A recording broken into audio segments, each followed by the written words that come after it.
Hi, everyone. Welcome to another Talking Insomnia episode.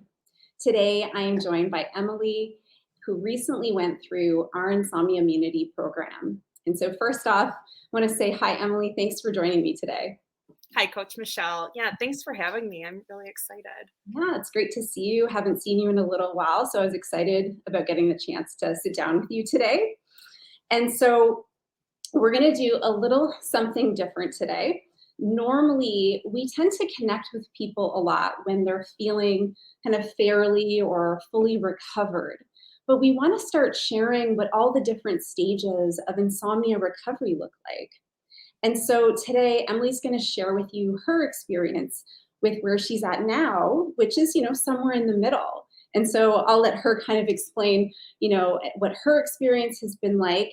But I think it's great that we're starting to share some of these different experiences with people, as opposed to just kind of what things look like at the end. So with that, I'd love to start off with kind of the beginning, right? How did your insomnia start? What did it look like for you when it did?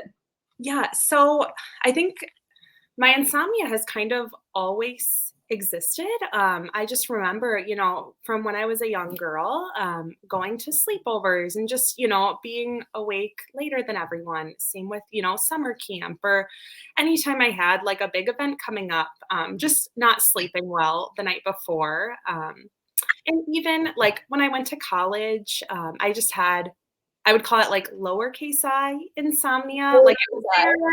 I got on a little prescription for a month or so and it was gone. So I've had bouts of that throughout my whole life, but I never really thought too much of it. I mean, it was annoying and I would be tired, but I was able to push through and it didn't really impact my day-to-day functioning.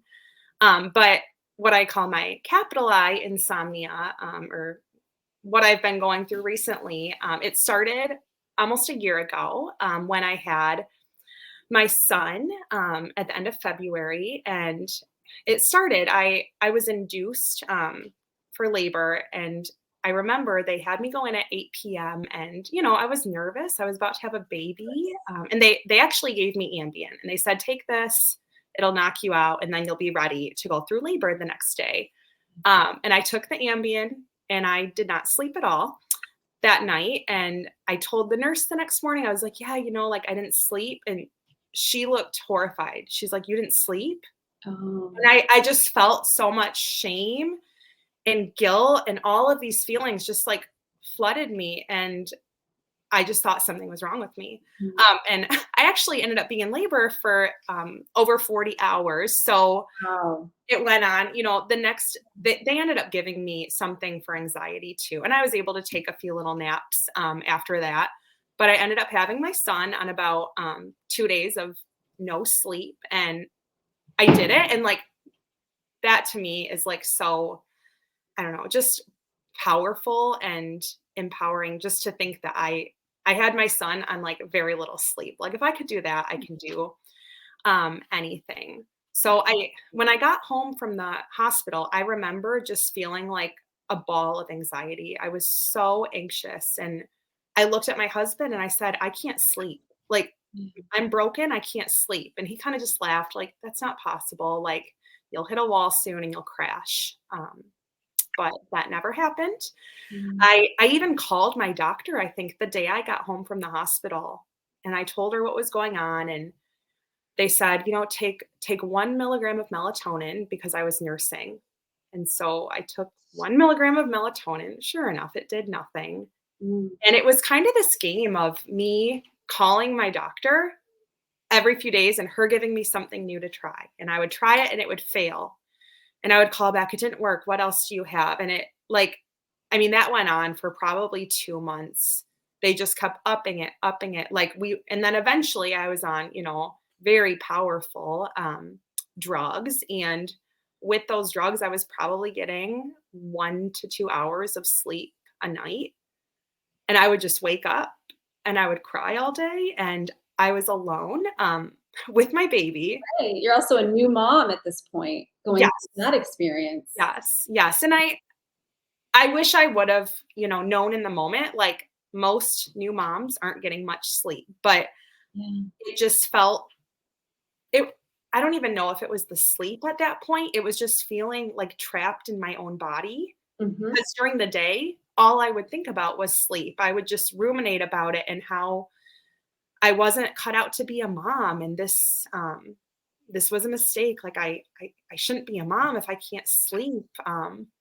And my thoughts would go, years into the future, which was so unhelpful. But I tried really, really hard to get help. And I've always been a big like self advocate, and I just kept trying and trying to get help, and it just seemed like the harder I tried, um, the worse things got, which was Yeah. really, really scary. I Mhm. remember, I had an anxiety attack one day just looking at my bed. I was just shaking with fear, and I broke down, and I made my husband, take me to the emergency room, and it was a horrible experience. They assumed that I was suicidal, and so they made me strip down, they checked for weapons. Mm. The room they put me in was just terrible. It was a very, like, dehumanizing experience, and they told me, like, "You need to stay inpatient until we get this figured out."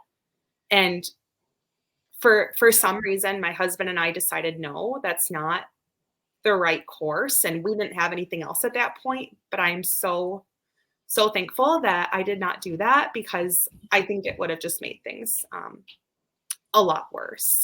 Yeah, absolutely. How long were you there? How long did you stay? Well, so I only went to the emergency room Okay. for the night, and then they wanted me to stay that evening. I said no just because that wasn't what we were expecting. Yeah, so we went home, and I continued to struggle. Yeah, and you mentioned kind of trying so many different things along the way. Can you remember what were some of the things that you were trying along the way that kind of maybe weren't so helpful Yeah, that, as most of us do, right? Try one thing after the next. yeah. So I tried a lot of I started more with, melatonin and Yeah. supplements, and then it went into more of the prescription strength drugs. And I mean, by the end of this, I was taking, I think I was taking Ativan and hydroxyzine, a couple different things, and it would, make me sleep for like 1 to 2 hours. And then I just felt so, drugged up during the day. And I met with like a postpartum counselor too. And Mhm. I told her, I'm like, yeah, I just can't turn off my brain. And she told me, she's like, just tell yourself, like, I will sleep. I will sleep. And Oh, that just created such a pressure chamber. yeah. It was not helpful at all. I tried, I had this newborn baby, but I had this really strict bedtime routine. I would spend like 2 hours. I would take a shower. I would journal. I would read. I would pray and meditate and all of these things. And then I would just get into bed. And I think every single night for the first couple of months, I would just get into bed literally shaking Mhm. with fear. And I would lay there just trembling. I would, I was on such little sleep. I would see like flashes of light, just really dark and scary things. Yeah, no, all of that as you're sharing all of this sounds so familiar. It reminds me so much of what I went through. Yeah. Everything down to the routines you mentioned. I had those too, and really needed to do them in the right order a lot of the time as well. And just the feeling of terror going into my bed night after night. So I resonate with a lot of that. And when you think back to that time, can you think of a time like what was the most challenging part of your insomnia struggle for you, if you can remember? I think I think the scariest, and I don't know if this is necessarily the most challenging, but just the scariest thing, for me was just looking at my baby and thinking like, how am I supposed to live like this? How, like, what is his future going to look like with a mother who can't even sleep? Um, that was probably the most frightening thing. Yeah. And Just I know that one thing that I hear so commonly is, especially with new moms or moms of small children, is how difficult it can start to be to feel connected to your child when you're going through an experience like yeah, this. Did you experience that as well? And then there can be so many feelings of maybe guilt around that, worry. yes, for Yeah. sure. And I think at the beginning of this, I would just look at my baby and I'd be like, if I never had you, I wouldn't be going through this, which Ah, looking back is so untrue because I've had insomnia before. This was nothing new. How the intensity of it was new, but yeah, it was really hard to connect. And I think, I don't know what came first, the chicken or the egg, but there was the insomnia and then there was the anxiety and the depression. And I truly don't know if it was, the anxiety and depression caused the insomnia, if it was the lack of sleep that made the anxiety and depression worse. But it was really hard to connect with my son. I would say until like maybe he was 6 months old, like I just felt like I was taking care of someone else's kid. Like I felt like I was babysitting and like the mom just wasn't coming home. That's what it felt like. oh, I can't even imagine how hard that must have been, and that's a really common experience. I hear that a lot, and it's as difficult as that must be. It is kind of an, I hate to use the word normal, but to normalize it, right, can be a part of experiencing higher levels of anxiety, sleeplessness, perhaps depression. And I think the more people know that, okay, that is a common experience, lots of new moms do actually experience this, especially when they're going through something like this, it can help because I think people feel so alone in Yeah. that experience. And so there can be a lot of shame around that where there shouldn't be, of course. And also how it's also so expected that whatever moment in time, whatever stressor, whatever thing was happening that sparked our insomnia, because we all have something, right? That sort of, this was the beginning, this was the spark.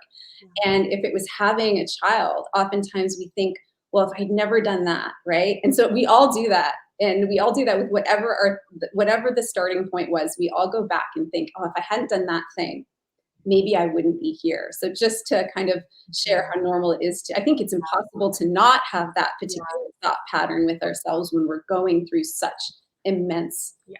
struggle with all of this, Yeah. which I completely understand. So along the way, you were trying lots of different things. And so how long was it that you were really kind of trying all this stuff that wasn't really helpful up until the point where you stumbled on our program at the sleep coach school? Like how long, do you remember how long that was? Yeah, and I guess my story is kind of interesting because I found I remember just, being awake in the middle of the night and I was looking on Instagram and I typed in like hashtag postpartum insomnia and Coach Brittany came up and I looked through her page and I was like, this is what I'm going through. And that was probably like 2 months into it. So pretty quick I found it. And I was like, yep, this is it. And I started listening to Coach Danielle's videos and there was definitely some relief that came, but it wasn't like the people who find it and then they're instantly better and they move on. That was not my case at all. I actually found Brittany and was able to connect with her, which was just so comforting to know someone else who had been through it and who understood. Um, so I found her and then I actually went the medical route after finding her. I was like, yes, this is it. And then I started talking to some friends, and they were like, well, have you gotten checked for adrenal tumors or brain or Right. postpartum hyperthyroidism, all these things? And I was like, well, no, I haven't. Maybe there is something really wrong.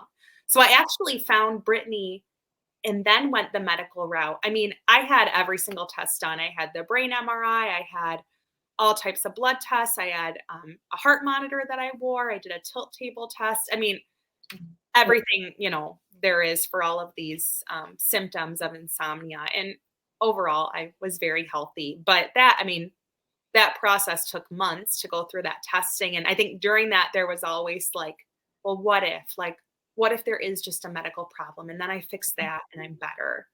And Yeah. really, I would say it wasn't until the last couple months that I just was like, no, like there's not something else there. This is just insomnia. Yeah, and I think most of us go down a similar route at some point because we're having so many physical symptoms, along with this. It's not just sleeplessness, right?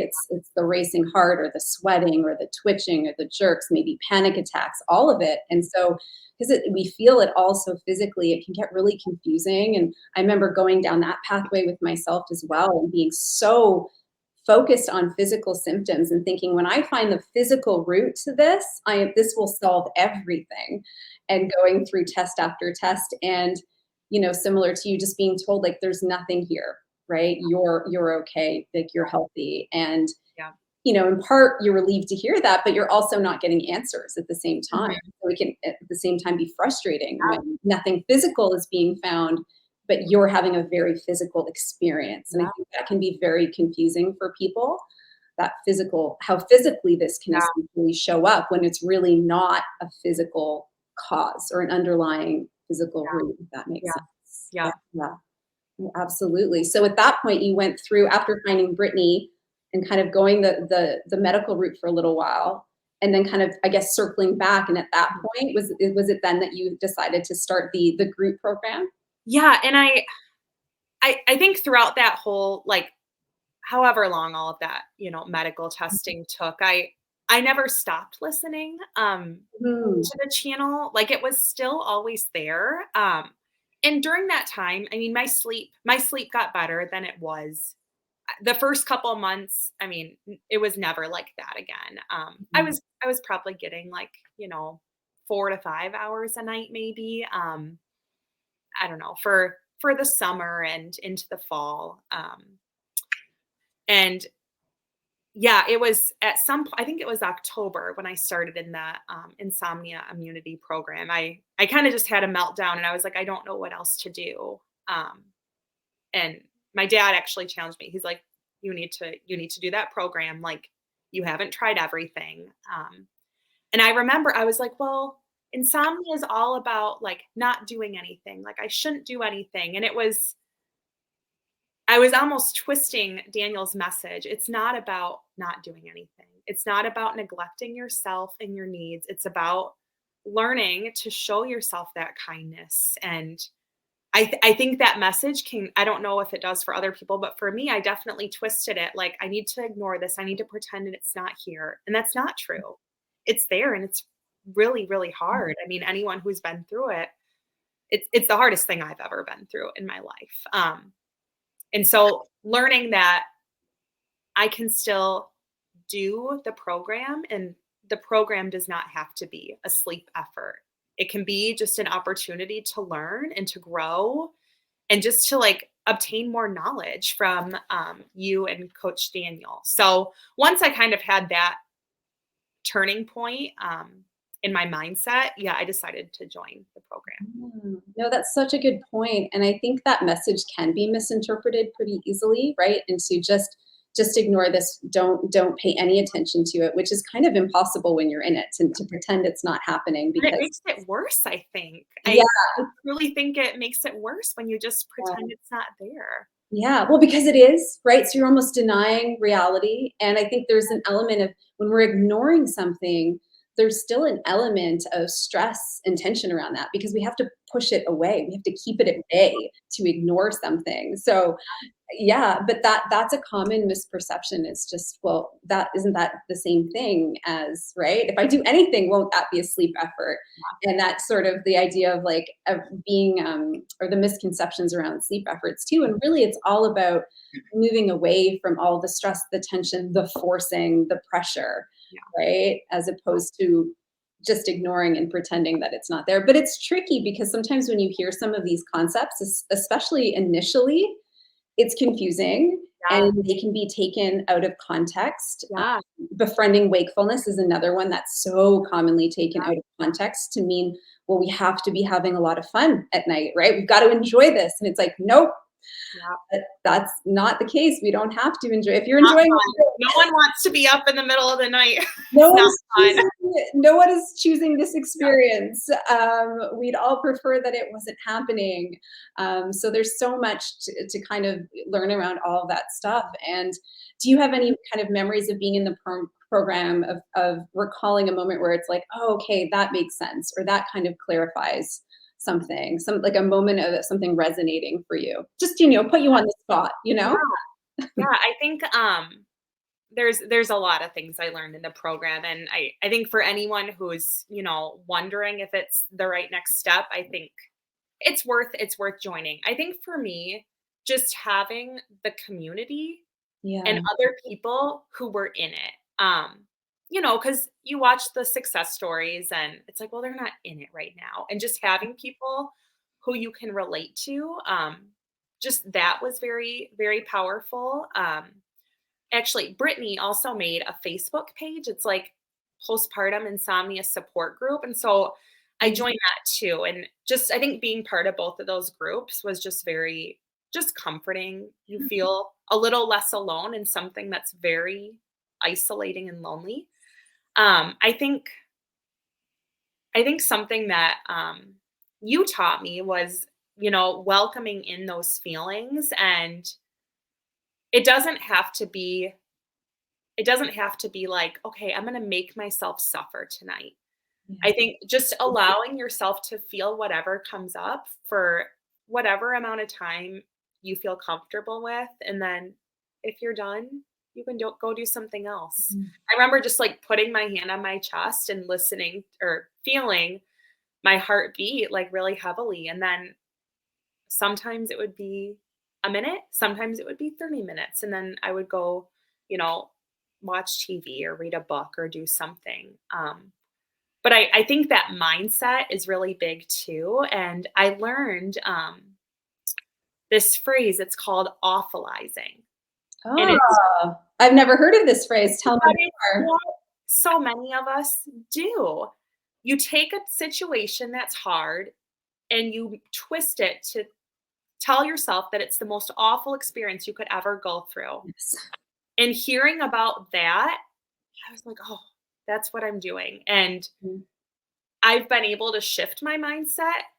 Yes, it's hard and yes, it's uncomfortable, but I'm safe and I've just stopped awfulizing it. So, yeah, those are some things that I learned that really helped me. That's amazing. And where did you heard the word awfulizing? I love the little that term. Yeah. Isn't that cool?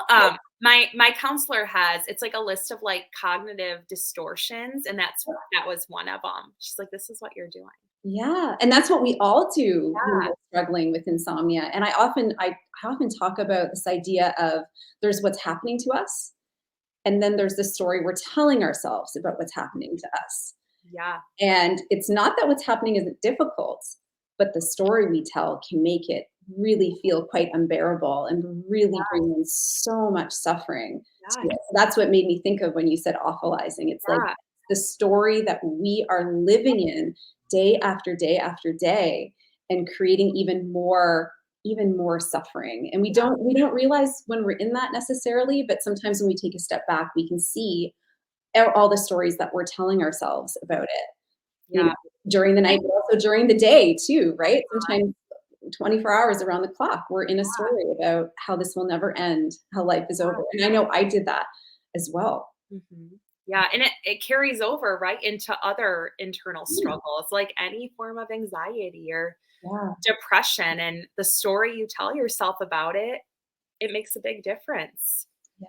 No, it's really, really important. And even starting to see the story, to see the narratives that we all have in our minds can be powerful, right? We don't even need to start to try to force and change them in the moment, but just to see them is powerful. It starts to take a little bit of, the monster away or a little bit of the power of the story away, and then you can work from there. But no, I love that term. I think it sums it up really beautifully.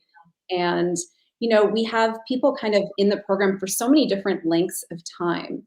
And sometimes people will stay in the insomnia immunity program until they feel fully recovered and then, they're ready to go. And other times people will stay until they feel like they've learned a bunch and they feel this level of like confidence to, it's time to go it alone, so to speak. And so that's where you were at. You were like, you know what? Maybe I'm not fully there, but I'm ready to go it alone. And we're always very encouraging of that because it's so important to follow your gut on when it's time. And Yeah. oftentimes the next stage of recovery starts to occur post leaving the program, right? When we're kind of on our own. So what was that decision like for you? And also, what has it been like since like essentially Yeah. leaving the program, and yeah, what does life look like now? Yeah. So yeah, I decided to leave because I felt like I had learned so much and really like the struggle had started to lessen. I noticed, my sleep wasn't necessarily improving at that point. I think I decided to leave about a month and a half ago. But I noticed my days were so much better. I was thinking about sleep less. I was worrying about it less. Yeah. And I was like, you know what? Like, if my days are going better, I think I'm ready to try this on my own. So yeah, I decided to leave, and I actually emailed you the first night I decided to leave. I did not sleep at all that night, and it was the first time that had happened since I don't know, April or May. I really didn't have many of those nights, and that was really scary. Of course. And I think I had to remind myself, like, the program is not the reason I'm sleeping. The Mhm. reason I'm sleeping is because of all my education and how I've learned how to surrender and let go of these things. Not completely, but a little bit more each day. Um, and I kept thinking about this interview too. And I was like, I have to be perfect. I have to be ready. And I was just creating more pressure for myself. And so when I reached out and asked, hey, can I do a video interview as someone who's not fully recovered? It was funny. After that, I've been doing a lot better. And I think, yeah, it's just all of that pressure we put on ourselves. It just makes sleep so much harder. And there's no reason to pressure ourselves.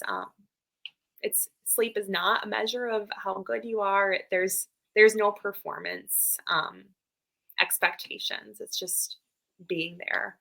Yeah, and it's not a measure of who you are or something you've done wrong or anything like that. It's an experience you're having, a difficult one, but an experience. And something that one of our coaches in training, I remember, said recently, where she had said, Pauline had said, and all experiences eventually do come to an end. And I Mhm. liked that. I thought that was, poignant and so true. And so sometimes we become so identified with this experience that it becomes part of our identity, and it's helpful to pull that apart to see, no, this is just something I'm experiencing, Mhm. and it's temporary, Yeah, essentially. yeah, Yeah, yeah. absolutely. There's so I'm a Christian, and there's just been so many parallels with your teachings and my faith and my beliefs too. And so that's been really cool just to leave the identity of I'm an insomniac to, go back to who I am and what I believe, and to even see like what has insomnia taught me that aligns with my beliefs. There's a verse I really like. It's Romans 5:3-4, and it goes, we rejoice in our sufferings because suffering produces perseverance, perseverance character, and character hope. And like that verse, I think that just embodies that's my experience with insomnia. And suffering's not easy. It's really, really hard, but that's how we learn and we grow. And whatever we believe, that's where we get to show our faith and in what we believe, because it doesn't look bright. Things look really scary in the future, but it's a chance to grow. Yeah, just Ooh, that's amazing. Would you say that your faith, excuse me, helped you accept some of the uncertainty around this process? It Oh, sounds a like that was. hundred, 100%. Yeah. I mean, so I'm a Christian, and we have the Bible, and just the Bible is a book. It's filled with so many stories of hurt and suffering and really dark things, but there's always some redemption or healing. That's the beauty of all of those stories. And I think being able to take a step back and remind myself like, hey, I might not ever know the reason for this on this side of life. But knowing that there was a bigger purpose, Yeah. I think just really helped me. And even challenging myself to think, hey, what could the reason for this be? It helps so much. And already I can just see so many ways that I've grown and changed for the better.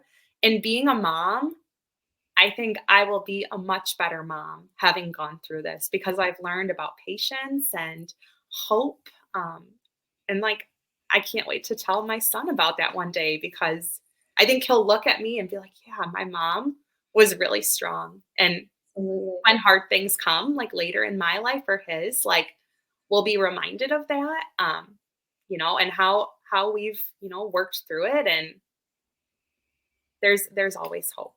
Yeah. Absolutely. That's really, really powerful. And sort of along that same line with your son, did you notice as you were going through your recovery process that you were able to connect a little more and a little bit more? What was that like for you? Yeah. Yeah. It's been amazing. It's been amazing. I don't have many other words for it. I think just seeing I don't know, like he was sick yesterday. So 2 nights ago, he was up a lot in the night, and it wasn't this dread or this fear like, "Oh, I have to go like hold my baby." It was like my baby's sick, like I'm going to go hold him. Like last night I just got to snuggle him, and just you're able to show so much more love, I think, when you sleep, but also having gone through this and just grown and empathized with, what others have gone through, it just softens your heart and it allows all of those relationships just to be even stronger. Absolutely. So going everything that you've gone through, if you can kind of look at all of it, and I know that you don't feel fully recovered yet, but I can tell you're well on your way. Yeah. Um, if there's anything, like if we have somebody watching right now who's at the very beginning of this for themselves and they're really struggling, is there anything that you would want to reach out and say to that person who's at the starting point of their journey with all of this? I think, there's a couple things. I think the biggest thing would be like just be kind to yourself. It's so natural for so many of us, perfectionists who have insomnia to want to beat ourselves up and like be so angry with ourselves. And like that doesn't help anything in any area of life. Beating yourself up does not help. Just to be gentle and kind to yourself. To even in the night, be kind to yourself. If that means not laying in bed suffering, go watch a show. If watching a show is too hard, just let yourself lay in bed and be comfortable. So I would say, yeah, self-kindness, and I think patience is one of the biggest things. I think it's so easy to see other people's stories and, well, this was their timeline and mine isn't moving that quick. I think just patience and waiting is so powerful, and knowing that if you have a bad night, it doesn't mean you're doing anything wrong.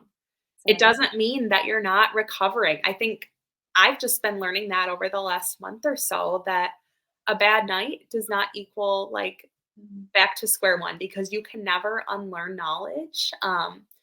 And so, yeah, I think just knowing that your like healing and recovery will come when it's the right time. And like if it hasn't come yet, then there's probably more for you to learn. And maybe not even about insomnia, maybe about yourself. Because I think for me, if this would have ended when I wanted it to, which was like a week into the struggle, I would not be sitting here with all of these like amazing revelations that I've learned. And you can learn things by listening or reading a book or watching a movie, but like to go through a traumatic event, you learn it in your heart, and like you carry that into relationships and experiences later on in life. So I think just patience. Yeah. yeah, no, I agree. And I know patience is hard for people going through this, but it's so important because the more time pressure we're putting on ourselves and the more we're comparing ourselves to others, which is so common and so difficult. And that's why I really like actually that we're making an attempt to talk to people in different stages of recovery. So it's not always just maybe success, success, recovery. It's like, you know what? There's in between stages as well. And I'd love to loop kind of circle back to you, Yeah. in the next stage and say, hey, how are things doing now? Just so we can maybe give people a bit of a, transition if you're up for it. How does that sound to kind Yeah. of circle back at some point when Oh, you're that'd be amazing. I mean, I would love that. And I have no doubt that I will get there. I think, right now I'm just taking it day by day and night by night. And, the last week or so has been great. No really struggle at all, but I know it'll come. I know I have more learning to do just like through that experience. So yeah, I would love to touch base. Amazing. Well, I really look forward to that. And I want to thank you so much for coming today, for joining me and sharing your story with everyone. It's going to help so many people. So thank you again so much. Yeah, thanks, Coach Michelle. Thanks for having me. I hope that this can resonate with some people. And I know sometimes it's hard to like watch a video and then not be able to like be in contact with that person. So if it's okay, I would love to say like if people have questions, they can put them in the comments, and I'd love to like go through and answer some of those. No, Just absolutely. just so Absolutely. people know like I'm a real person and I'm really going through this with them. Yeah. Well, no, I really appreciate that. And I'm sure that they will. And so it's always really wonderful when the people that we're talking to can come back to the site after it's been posted and kind of engage with some of the people Yeah, that are going to ask questions because they're certainly going to come. And I know that it's going to resonate with people that are watching and help them along their journey. So thank you again for joining me today. This has yeah, been really great. It's been great to catch up with you too. yes, Always nice to be able to reconnect with people that I've worked with and see how you're doing. And it's been great to see how well you're doing. yeah. Well, thank you. All right. Well, that's it for today. And I'll see you next time, everyone.